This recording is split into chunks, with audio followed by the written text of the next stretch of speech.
Mike and I met my first couple of weeks of college freshman year and kind of hit it off right off the bat.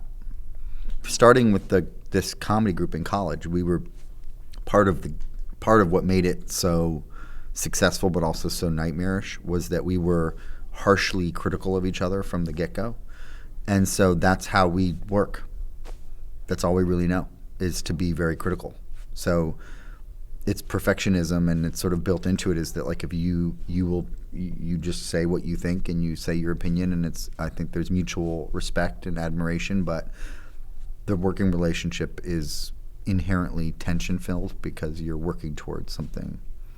It's not it's not about making the other person feel good. At all, ever.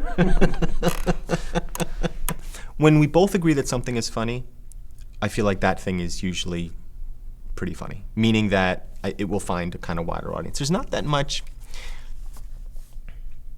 I think where our comedic sensibility overlaps is generally a pretty good place.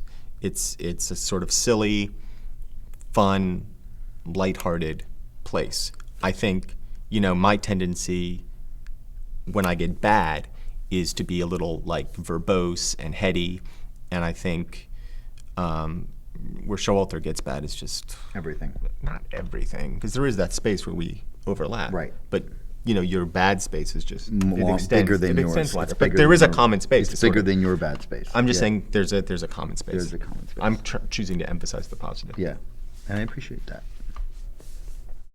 I think one thing that's successful about working with Mike, for me, I can't speak for Mike, is that I think that if you're really collaborating with somebody, it's important for you to know what your own strengths and weaknesses are, and to acknowledge that, and to look to the other person to help you in those areas, or to acknowledge that you have strengths and weaknesses, and to trust the other person, and to take advantage of that. Otherwise, just do it yourself.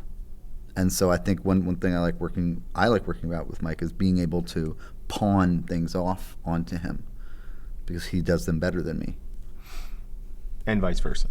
I feel like you're being totally passive aggressive right now. I'm being totally serious. I know. Jesus Christ. No, like Mike's really good at Here it comes.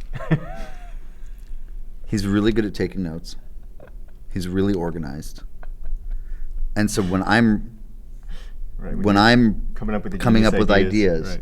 And when I'm spitballing, it's just so many different ideas, and he's taking it all down, writing it down on a steno pad, assembling it into something that then I can look at, make sense of, turn into into something more coherent, and then I can give it to him and know that the next day or even later on the day, it's going to be photocopied, it's going to be distributed. I'm going to be able to read it, it's collated, stapled, and he's so good at that. So he's like your assistant, basically. Oh, I would never say that. No, he's much more important than that.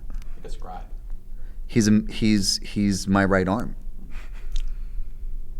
He's my right-hand man. It's true.